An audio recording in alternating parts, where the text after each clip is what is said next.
Hi, this is Priya. Welcome to My TV News. ముందుగా వార్తల్లోని ముఖ్యాంశాలు. Visakha steel plant melting station 2లో చెలరేగిన మంటలు. ఆయిల్ లీకేజీ వల్లే ప్రమాదం జరిగింది అని ప్రాథమిక నిర్ధారణ. భారీగా ఆస్తి నష్టం జరిగినట్టు అంచనా.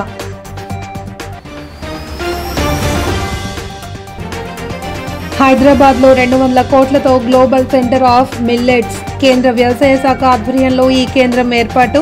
కేంద్ర పర్యాటక సాంస్కృతిక శాఖ మంత్రి కిషన్ రెడ్డి వెల్లడి.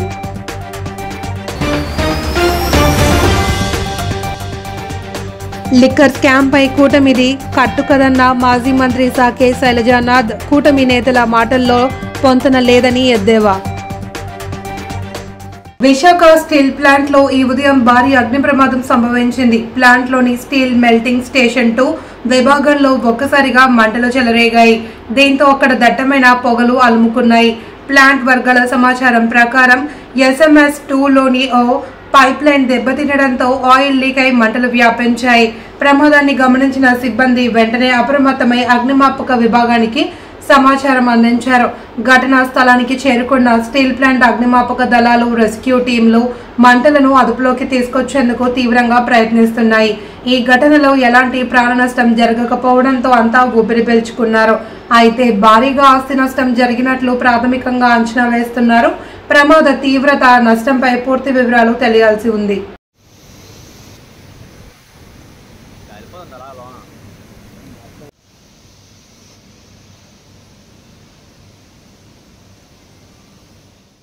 హైదరాబాద్ నగరానికి కేంద్ర ప్రభుత్వం 2 కీలక ప్రాజెక్టులను కేటాయించింది. సుమారు 200 కోట్ల వ్యయంతో అంతర్జాతీయ చిరుధాన్యాల కేంద్రంతో పాటు రైల్వే రంగానికి చెందిన ప్రతిష్టాత్మక Kavach project centre of excellence కూడా ఇక్కడ ఏర్పాటు కానున్నాయని కేంద్ర పర్యాటక సాంస్కృతిక శాఖ మంత్రి కిషన్ రెడ్డి వెల్లడించారు. హైదరాబాద్ లోని బీజేపీ రాష్ట్ర కార్యాలయంలో ఏర్పాటు చేసిన మీడియా సమావేశంలో కేంద్ర మంత్రి కిషన్ రెడ్డి ఈ విషయాలను తెలిపారు. అంతర్జాతీయ చిరుధాన్యాల కేంద్రాన్ని కేంద్ర వ్యవసాయ మంత్రిత్వ శాఖ ఆధ్వర్యంలో నెలకొల్పుతారని ఆయన వివరించారు. ఈ కేంద్రం ద్వారా చిరుధాన్యాలకు సంబంధించిన పరిశోధనలు ముమ్మరంగా సాగుతాయని, వాటి ఉత్పత్తిని పెంచడంలో హైదరాబాద్ కీలక పాత్ర పోషిస్తుంది అని కిషన్ రెడ్డి పేర్కొన్నారు.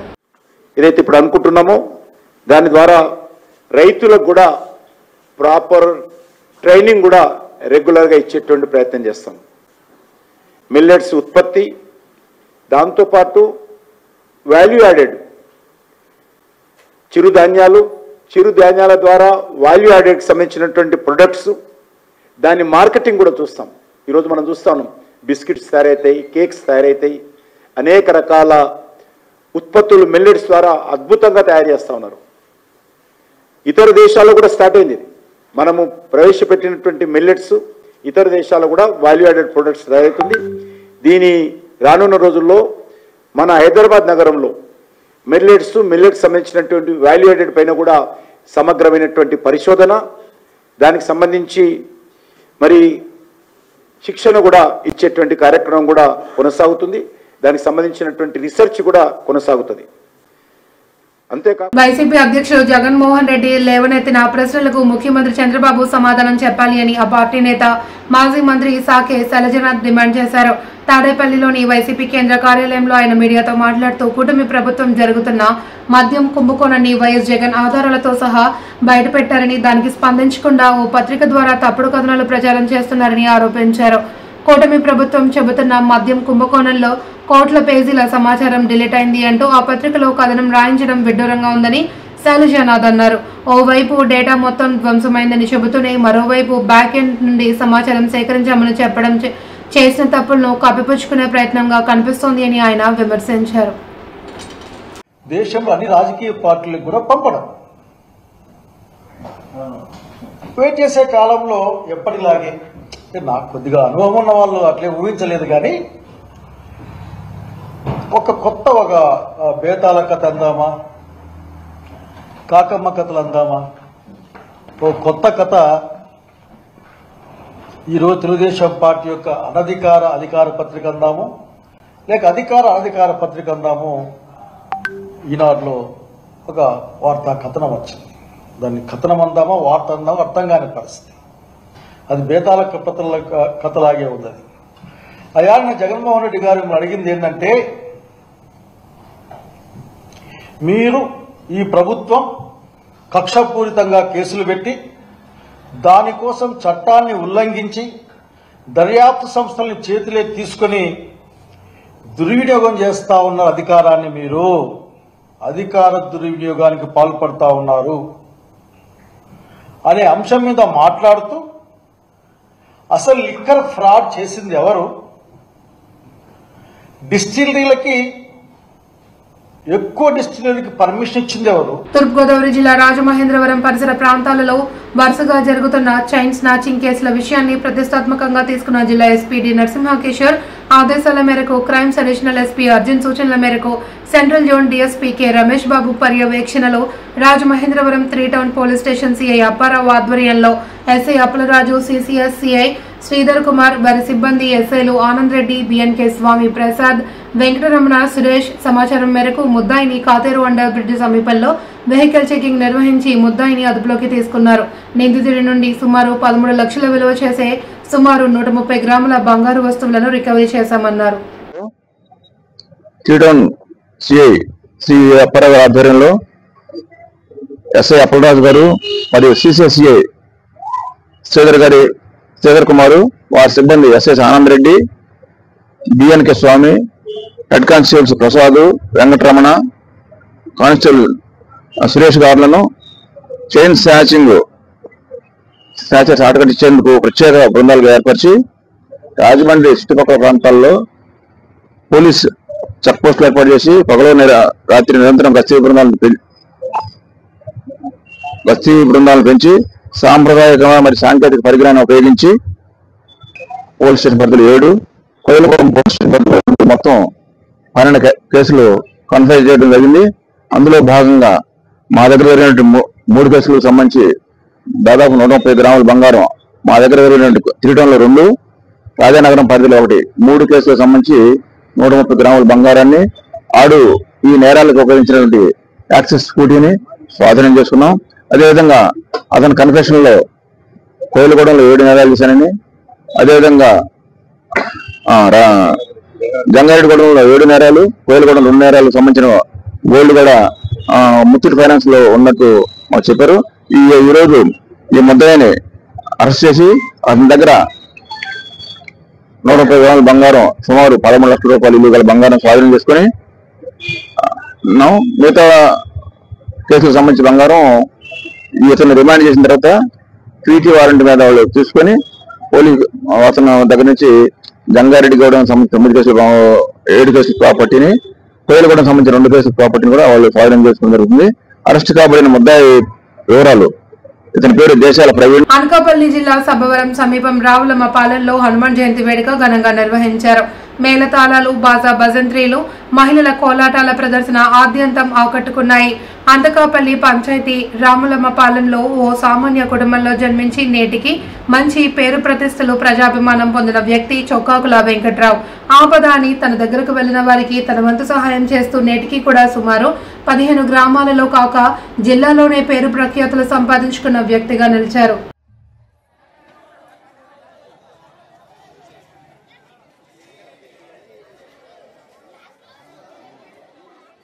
వాహనాల ద్వారా ప్రజా పంపిణీ విధానాన్ని కూటమి ప్రభుత్వం రద్దు చేయడం దారుణమని, ప్రజా పంపిణీ వ్యవస్థ ద్వారా రాష్ట్ర వ్యాప్తంగా సుమారు 9,000 మంది జీవనోపాధి పొందుతున్నారని, వారంతా రోడ్డున పడ్డారని పిఠాపురం నియోజకవర్గ వైఎస్ఆర్ కాంగ్రెస్ పార్టీ ఇన్ఛార్జి వంగ గీతా విశ్వనాథ్ ఆవేదన వ్యక్తం చేశారు. ఆంధ్రప్రదేశ్ రాష్ట్రంలో గత వైసీపీ ప్రభుత్వంలో అమలులోకి తీసుకువచ్చిన వాహనాల ద్వారా ప్రజా పంపిణీ వ్యవస్థను కూటమి ప్రభుత్వం రద్దు చేసిన నేపథ్యంలో ఎండిఓ ఆపరేటర్లు పిఠాపురం పట్టణం బుప్పాడ సెంటర్ వద్ద తమ యొక్క వాహనాలతో నిరసన కార్యక్రమం చేపట్టారు. రోడ్డు మీద బైఠాయించి రాస్తారోకో ధర్నా నిర్వహించారు. విషయం తెలుసుకున్న వంగ గీతా విశ్వనాథ్ ఎండిఓ ఆపరేటర్లకు మద్దతు తెలిపారు. కార్యక్రమంలో గండేపల్లి బాబీ, పట్టణ అధ్యక్షులు రావుల మాధవరావు, జడ్పీటీసీ ఉలవకాయల లోవరాజు, వర్ధినీటి సుజాత, కొత్తుం దత్తుడు తదితరులు పాల్గొన్నారు. తీసుకురావడంతో పాటు ఇందులో చాలా ప్రయోజనాలు ఉన్నాయి. మనందరికీ తెలుసు, పేద బడుగు బలహీన వర్గాలందరికీ కూడా మరి సుమారు 5 లక్షలు పైన రేషన్ కార్డులు, 5-5.5 లక్షల రేషన్ కార్డులు రాష్ట్ర వ్యాప్తంగా ఉన్నాయి. కాబట్టి ఇందులో పేద బడుగు బలహీన వర్గాలు ఉన్నారు. మనందరికీ తెలుసు, గ్రామాల్లో ఒంటరిగా ఉండే మహిళలు కానీ, వృద్ధులైపోయిన పెద్దలు కానీ, మరి చాలా వివిధ కారణాల వల్ల దివ్యాంగులు కానీ, వీళ్ళు చాలా ఇబ్బంది పడే పరిస్థితి, రేషన్ తీసుకోలేని పరిస్థితి కూడా ఉంది. కాబట్టి అందరికీ ప్రయోజనం చేకూరే విధంగా రేషన్ విధానాన్ని దగ్గరకు తీసుకెళ్లడంతో పాటు యువతకి కూడా ఉపాధి కల్పించే ఓ చక్కటి ఆలోచన చేసి సుమారు 9,700 వరకు వెహికల్స్ని ఏర్పాటు చేసి SC, ST, BC, EBC, minority corporation ద్వారా వెహికల్స్ వాళ్ళకి సబ్సిడీ ద్వారా అందించి యువకులందరికీ కూడా, ఇందులో ఎస్సీ ఉన్నారు, బీసీ ఉన్నారు, ఎస్టీ ఉన్నారు, మైనారిటీ ఉన్నారు, మహిళలు కూడా ఉన్నారు. మహిళలు కూడా డ్రైవర్లుగా చేరి ఉత్సాహంగా ముందుకు వచ్చిన వారు ఉన్నారు. వీరందరికీ దీని ద్వారా అందించడం, అలాగే రేషన్ డిపోదారులను, డీలర్స్ని కూడా కొనసాగిస్తూ ఈ పంపిణీ వ్యవస్థను పెట్టి చక్కగా విధానాన్ని కొనసాగించడం జరిగింది. అంటే ప్రజలకి చేరువుగా ప్రభుత్వం ఉండాలి, ప్రజలకి అనుకూలంగా ఈ ప్రభుత్వం. జూనియర్ ఛాంబర్ ఇంటర్నేషనల్ కి అనుబంధంగా ఏర్పాటైన జేకామ్ మెగా కొలబరేషన్ సమావేశం విశాఖలో ప్రైవేట్ హోటల్లో జరిగింది. జేసీఐ జోన్ 4 పరిధిలో జరిగిన సమావేశంలో సంస్థ జాతీయ అధ్యక్షుడు జేసీఐ వేణుగోపాల్ మాట్లాడుతూ, జేసీఐ జోన్ 4 పరిధిలోనికి వచ్చే ఏపీ సభ్యులు ఎంతో క్రియాశీలక పాత్ర పోషిస్తున్నారని అన్నారు. సభ్యత్వ నమోదులో 10,000 సంఖ్యను అధిగమించడమే తమ లక్ష్యమన్నారు. అనంతరం జేసీ రామసూర్య మాట్లాడుతూ, సభ్య వ్యాపారవేత్తలందరూ సమావేశమై వాణిజ్యాభివృద్ధికి తీసుకోవాల్సిన సూత్రాలు, మెరుగైన పద్ధతులపై పరస్పరం ఈ జేకామ్ మెగా కొలబరేషన్ మీట్లో చర్చిస్తామన్నారు. విశాఖలో 8.0 table chairman B Dilip Kumar, zone అధ్యక్షుడు Santosh Shivakumar, zone mentor KV Rao, జాతీయ వైస్ చైర్మన్ రామ్ సూర్య, సభ అధ్యక్షుడు JCOM zone 4 chairman Shivashankar, JAC zone 4 chairman Vineet Kumar Jain, Ayushman hospital Karri Swamy తదితరులు పాల్గొన్నారు. Mega C2C meet. Actually, JCOM is a referral organization where it intends to develop its members' business through a referral system. So, Zone 4, which is in the state of Andhra Pradesh, is doing very well, and we have a huge membership strength in Zone 4, and they are doing a very good business. And so I'm so happy as the national chairman that Zone 4 is doing well, and I wish them all the best in the days to come. And we are in 2025 we have set a target of 10,000 members and 400 tables all across India. JCOM is doing very well in India, and especially in Andhra Pradesh they are doing fabulously well. So once again I wish Zone 4 and the state of Andhra Pradesh all the best, and I hope to meet you all in the days to come very soon. ఈ JCOM అనేది JCIలో ఒక విభాగం అండి business గురించి. ఈ రోజుల్లో ప్రతి generation ప్రతి ఒక్కరికి ఏంటంటే బిజినెస్ మీద ఎక్కువ కాన్సన్ట్రేషన్ ఉంది. So JCI organisation is one of the oldest organisation in India. 100 years complete చేసుకుంది. దీంట్లో JCIలో వచ్చేసరికి మనకి 56,000 మెంబర్స్ ఉన్నారు. అండ్ దీంట్లో బిజినెస్ పార్ట్ వచ్చేసరికి JCOMలో ఆల్ ఓవర్ ఇండియా వచ్చేసరికి మనకి 5,000+ మెంబర్స్ ఉన్నారు ఇండియాలో. ఇది స్టార్ట్ అయ్యి 2 సంవత్సరాలు మాత్రమే అయింది. మరి మన ఆంధ్రప్రదేశ్ ప్రాంతానికి వస్తే మన ఆంధ్రప్రదేశ్లో మొత్తం కలిపి 750 మంది ఉన్నారు, తిరుపతి నుంచి విశాఖపట్నం వరకు తీసుకుంటే. సో ఇది వచ్చేసరికి మెయిన్ బిజినెస్ అండి. దీనికి నెట్వర్కింగ్ తూర్పుగోదావరి జిల్లా నిడదవోలులో 13వ branch unlimited multi Chinese restaurant ఘనంగా ప్రారంభమైంది. ప్రశాంత్, సాయి నిఖిల్ అన్లిమిటెడ్ ఫౌండర్లు ఈ రెస్టారెంట్ ను కస్టమర్లకు మరింత చేరువయ్యేలా డిజైన్ చేశారు. ఈ సందర్భంగా రెస్టారెంట్ నిర్వాహకుడు సాయి నిఖిల్ మాట్లాడుతూ, తమ వద్ద వివిధ రకాల అపరిమిత వెజ్ అండ్ నాన్ వెజ్ బిర్యానీలు, స్టార్టర్స్ అందుబాటులో ఉన్నాయని తెలిపారు. కస్టమర్లను ఆకర్షించేందుకు తాము విభిన్న ఆఫర్లతో ముందుకు వచ్చామని ఆయన పేర్కొన్నారు. ప్రారంభోత్సవం రోజున ఉదయం 11 గంటల నుండి 12 గంటల వరకు కేవలం ₹1 బిర్యానీ అందించామని, దీనికి అనూహ్య స్పందన లభించింది అని సాయి నిఖిల్ వెల్లడించారు. మధ్యాహ్నం 12 గంటల నుండి సాయంత్రం వరకు ₹50 బిర్యానీ అందించామని, బిర్యానీ తినేందుకు జనం భారీగా ఎగబడ్డారని ఆయన తెలిపారు. కార్యక్రమంలో Nidadavolu municipal chairman Bhupathi Adinarayana, doctor Chakravarthi, Ayyappa ముఖ్య అతిథులుగా పాల్గొన్నారు. 12 దాకా ₹1 ఇచ్చాం. 12 నుంచి ఇంకా నెక్స్ట్ 1, 2, 3, 4 అలా ₹50 దాకా 50కి ఇస్తాం బిర్యానీ. మేము అనుకున్న దానికన్నా ప్రజలు మమ్మల్ని బాగా సేకరించారు.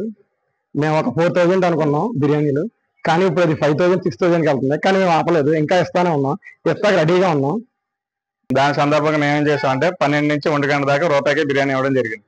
నెక్స్ట్ 1 గంట నుంచి 12 నుంచి 1 గంట దాకా బిర్యానీ ఇచ్చాం. నెక్స్ట్ 1 గంట నుంచి 2 దాకా ₹50 బిర్యానీ ఇస్తున్నాం. నెక్స్ట్ ఏంటంటే మా దగ్గర స్పెషల్ ఏంటంటే 380 కట్టి మీరు ఏ స్టార్టర్, ఇప్పుడు ఫిష్ ఉంది, చికెన్ ఉంది, ప్రాన్ ఉంది, కాజు చికెన్ ఉంది, ఎంతైనా తినొచ్చు, లిమిట్ అయితే లేదు. మీరు ఫుడ్ వేస్ట్ చేయకుండా హ్యాపీగా ఎంతగా ఉంటుంది తినండి, మేము పెడతానే ఉంటాం. నెక్స్ట్ 480 కట్టారు అనుకోండి, ఒక కూల్ డ్రింక్ వస్తుంది, ఒక సూప్ వస్తుంది, ఒక స్టార్టర్ వస్తుంది, బిర్యానీ ఎంతగా ఉంటుంది తినొచ్చు 480 మాత్రమే. అదే ఇద్దరు వచ్చారనుకోండి 580 కట్టి మన దగ్గర ఉన్న బిర్యానీ ఏదన్నా ఎంతగా ఉంటుంది తినొచ్చు. ఇద్దరికి లిమిట్ అయితే లేదు, ఎంతగా ఉంటుంది అన్లిమిటెడ్ గా తినొచ్చు. మీరు ఓన్లీ రైస్ ఇస్తారు పీస్ ఇవ్వని డౌట్ లేదు. ఫస్ట్ బిర్యానీ ఎలాగైతే వచ్చిందో నెక్స్ట్ బిర్యానీ కూడా అలాగే వస్తుంది, విత్ పీస్ వస్తుంది. మీకు మటన్ అయితే మటన్, చికెన్ అయితే చికెన్, ఫిష్ అయితే ఫిష్, ఏది కావాలంటే అది ఇస్తాం మేము. అలాగే మాది ఏంటంటే డెలివరీ కూడా అవైలబిలిటీ ఉంది. ఆ పొట్లం ప్లస్ ట్రూ కాల్ కూడా ఉన్నాయి. మీకు ఎప్పుడు దాంట్లో ఆఫర్లు వస్తూనే ఉంటాయి. మీరు ఎప్పుడన్నా సండేస్ కానీ వెన్స్డే కానీ కంపల్సరీ ఆఫర్స్ ఉంటూనే ఉంటాయి. మన ఆఫర్లో మీరు కంపల్సరీ ఓపెన్ చేసి చెక్ చేసుకొని మీరు బుక్ చేసుకోండి, చేస్తారని ఆశిస్తాం. మల్టీలో అయితే కాంప్రమైజ్. భారతదేశంలో కోవిడ్ కేసులు నమోదవుతున్న నేపథ్యంలో ప్రజలెవరూ ఆందోళన పడవలసిన అవసరం లేదని, ప్రజలు ప్రతి ఒక్కరూ సామాజిక దూరం పాటిస్తూ పరిశుభ్రంగా ఉండాలి అని, వీలైతే మాస్క్ ధరించాలి అని పిఠాపురం నియోజకవర్గ జనసేన పార్టీ నాయకుడు డాక్టర్ పిల్లా శ్రీధర్ ప్రజలకు సూచించారు. పిఠాపురంలో మీడియాతో మాట్లాడిన డాక్టర్ పిల్లా శ్రీధర్ కరోనా వైరస్ ను ఎదుర్కొనే సామర్థ్యం ప్రజలందరికీ వచ్చింది అని, ఆయన రాష్ట్ర వైద్య ఆరోగ్య శాఖ సూచించిన సూచనలు తప్పక పాటించాలి అని సందర్భంగా తెలిపారు. భారతదేశంలో కూడా కోవిడ్ కేసులు నమోదవుతున్నాయి. ముఖ్యంగా నిన్న ఆంధ్రప్రదేశ్లోని విశాఖపట్నంలో ఒక కేసు నమోదైందని చెప్పేసి మనం వార్తల్లో కూడా చూడడం జరిగింది. అయ్యో కోవిడ్ మళ్ళీ వచ్చేస్తుంది, చాలా ప్రమాదకరమైన పరిస్థితులు వచ్చేస్తున్నాయని చెప్పేసి ఎవరు కూడా ఆందోళన చెందాల్సిన పని లేదు. ఎందుకంటే మనం ఆల్రెడీ ఈ కోవిడ్ని ఫేస్ చేసాం. ఆంధ్రప్రదేశ్తో పాటు భారతదేశం అంతా, ప్రపంచం అంతా కూడా కోవిడ్ని ఫేస్ చేసాం. దీనికోసం ఊరిక మనం ఆందోళన పడి భయపడాల్సిన అవసరం ఏమీ లేదు. ఎందుకంటే మనకు ఆల్రెడీ ఈ కోవిడ్కి సంబంధించిన ఇమ్యూనిటీ మన బాడీలో ఉంటుంది, దాని మెమరీ ఉంటుంది. ఒకవేళ కోవిడ్ వచ్చినా కూడా మనకు దానికి ఎగెనెస్ట్గా ఫైట్ చేసుకొని దాన్ని ఒక మైల్డ్ సిమ్టమ్స్తో తగ్గించే అవకాశం ఉంటుంది. అదేవిధంగా ఇప్పుడు ఏదైతే వేరియంట్ ఉందో అది పెద్ద ప్రమాదకరమైన వేరియంట్ కాదు, కానీ భయం వద్దని చెప్పడం ఎంత ఇంపార్టెంటో అదేవిధంగా జాగ్రత్తగా ఉండడం చాలా ఇంపార్టెంట్. జాగ్రత్తగా ఉండడం అంటే మనం ఇంట్లో ఉండేసి ఇంటికే మనం కట్టుబడి ఉండాల్సిన పని ఏం లేదు. మన పని మనం చేసుకోవచ్చు, రెగ్యులర్ డ్యూటీస్కి వెళ్ళొచ్చు. కానీ అనవసరంగా షేక్ హ్యాండ్స్ ఇచ్చుకోవడం ఇటువంటివి చేయకుండా ఉండడం. మనం మాస్క్ ఏమైనా అవకాశం ఉంటే మాస్క్ పెట్టుకోండి. లేని పక్షాన ఎవరితోనో మాట్లాడుతున్నప్పుడు సోషల్ డిస్టెన్స్ కనీసం 6 అడుగులు దూరం పెట్టుకుని వాళ్ళతో మాట్లాడుతూ ఉండడం మంచిది. తర్వాత తరచూ చేతులు కడుగు. మహానాడు పేరు వెంటనే తెలుగుదేశం పార్టీ నాయకులు, కార్యకర్తలు, అభిమానుల్లో మాటల్లో చెప్పలేని ఆనందం. ఒక పులకింత అని Telugu Desam party zone 2 coordinator RV Sujay Krishna Rangarao, Rajamahendravaram city MLA Adireddy Srinivas, ఎమ్మెల్యేలు ముప్పిడి వెంకటేశ్వరరావు, మద్దిపాటి వెంకటరాజు, మాజీ MLC Adireddy Apparao, APSSDP chairman Buruguppalli Sesharao, RUDA chairman Boddu Venkataramana Chowdary, TDP రాష్ట్ర ప్రధాన కార్యదర్శి గన్ని కృష్ణ, అనపర్తి ఇన్ఛార్జ్ నల్లిమిల్లి మనోజ్ రెడ్డి తదితర నేతలు నొక్కి ఒక్కాడించారు. పార్టీ పసుపు పండుగ ఈ నెల 27, 28, 29 తేదీల్లో కడపలో జరిగే తెలుగుదేశం మహానాడును పెద్ద ఎత్తున విజయవంతం చేయడానికి నియోజకవర్గ వర్గాల వారీగా భారీ ఎత్తున జన సమీకరణ చేయాలి అంటూ పిలుపునిచ్చారు. రాజమహేంద్రవరం సిటీ నియోజకవర్గం జేఎన్ రోడ్లోని చెరుకూరి కన్వెన్షన్ హాల్లో సిటీ ఎమ్మెల్యే ఆదిరెడ్డి శ్రీనివాస్ అధ్యక్షతన జిల్లా స్థాయి మహానాడు వేలాదిగా తరలివచ్చిన నేతలు, కార్యకర్తల మధ్య కన్నుల పండుగలా జరిగింది. కార్యక్రమంలో 7 అసెంబ్లీల నియోజకవర్గాల నుండి పెద్ద ఎత్తున నాయకులు, కార్యకర్తలు, అభిమానులు, మహిళా కార్యకర్తలు పెద్ద ఎత్తున తరలివచ్చారు. చాలా పెద్ద కార్యక్రమం రాజమండ్రి సిటీ నియోజకవర్గం పైన పెట్టారు. సమర్థవంతంగా నడిపారు. ఆలోచన వరకే నాది, ఇవ్వాల్సిన వనరులు ఇచ్చాం, కానీ దాని ఆచరణలో పెట్టింది మాత్రం రాజమహేంద్రవరం సిటీ నియోజకవర్గ తెలుగుదేశం కుటుంబ సభ్యులని చెప్పి వాళ్ళందరికీ కూడా పేరు పేరున నమస్కారాలు తెలియజేస్తూ, చిన్నపాటి తప్పులు ఏదైనా ఉంటే, ఎవరైనా ఇబ్బంది కలిగి ఉంటే వారందరికీ కూడా అన్యగా భావించవద్దని కూడా అందరికీ కూడా తెలియజేసుకుంటూ, మరి ముఖ్యంగా మీడియా సోదరులందరికీ కూడా నమస్కరించుకుంటూ, మహానాడు ఇది మన అందరి యొక్క పండుగ. హిందువులకి సంక్రాంతి లేకపోతే నూతన సంవత్సరమైన పండుగలు ఉంటాయి, ఉగాది. ముస్లిమ్స్కి రంజాన్ ఉంటుంది, క్రిస్టియన్స్కి క్రిస్మస్ ఉంటుంది. మరి పసుపు సైనికులకు మహానాడు మన పండుగ. ఇది గొప్ప పండుగ.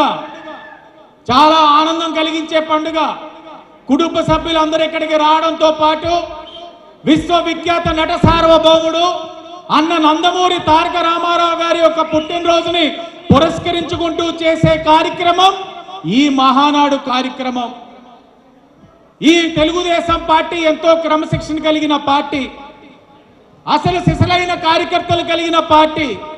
ఆ భావన ఉంది కాబట్టే ఈరోజు మన నాయకుడు చంద్రబాబు గారు కానీ, మన యువ నాయకుడు, మనందరి భవిష్యత్ నాయకుడు నారా లోకేష్ గారు కానీ తెలుగుదేశం పార్టీ కార్యకర్తల్ని కుటుంబ సభ్యుల కింద భావిస్తా ఉన్నారు.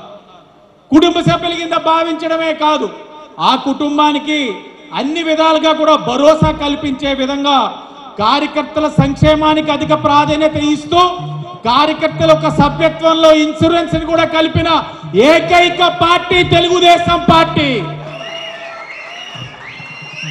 ఈరోజు ప్రమాదశాత్తు ఎవరైనా కార్యకర్త మరణిస్తే ఆ కార్యకర్తకి ఈరోజు వాళ్ళ ఇంటి పెద్ద కొడుకు కింద ఈరోజు చంద్రబాబు నాయుడు గారు ఉంటా ఉన్నారనే విషయం మనం గమనించాలి.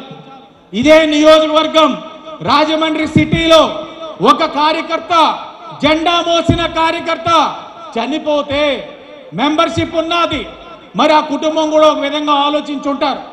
కార్యకర్త చనిపోయాడు, బ్రతికున్న రోజులు జెండా మోసాడు, ఇప్పుడు మనల్ని పట్టించుకునేవాడే లేరని అనుకుని ఉంటారు. నాకు పార్టీ ఆఫీస్ నుంచి ఫోన్ చేశారు, ఒక లెటర్ పంపించారు. చనిపోయిన కార్యకర్తకి సభ్యత్వం ఉంది, ఎవరి ప్రమేయం లేకుండా ఆ చనిపోయిన అతని యొక్క భార్య అకౌంట్ లో 5 లక్షల రూపాయలు జమ వేయడం జరిగింది. మీరు చెయ్యాల్సింది ఒకటే, వెళ్ళి చంద్రబాబు నాయుడు గారు, నారా లోకేష్ గారు మీ కుటుంబానికి అండగా ఉన్నారని చెప్పి శాసనసభ్యుడిగా నాకు చెప్పారు. ఎంతో గర్వకారణం, ఎంతో ఆనందం. జెండా మోసిన కార్యకర్తకి భరోసా ఇవ్వడం కన్నా గొప్ప అవకాశమే ఉంది. ఆ అవకాశం ఈరోజు నా చేతుల మీద చేయడం కూడా ఒక అదృష్టంగా భావిస్తా ఉన్నాం. ఈరోజు ఎన్నో మహానాడులు చేసుకుంటా వచ్చాం. దశాబ్దాలుగా మహానాడు అన్నది మన అందరి యొక్క వార్తల్లోని ముఖ్యాంశాలు. Visakha steel plant melting station 2లో చెలరేగిన మంటలు. ఆయిల్ లీకేజీ వల్లే ప్రమాదం జరిగింది అని ప్రాథమిక నిర్ధారణ. భారీగా ఆస్తి నష్టం జరిగినట్టు అంచనా.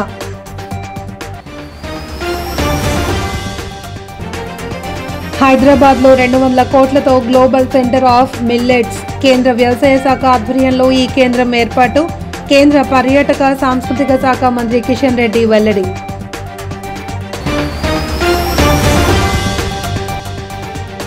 లిక్కర్ స్కామ్ పై కూటమిది కట్టుకదన్న మాజీ మంత్రి సాకే శైలజానాథ్. కూటమి నేతల మాటల్లో పొంతన లేదని ఎద్దేవా.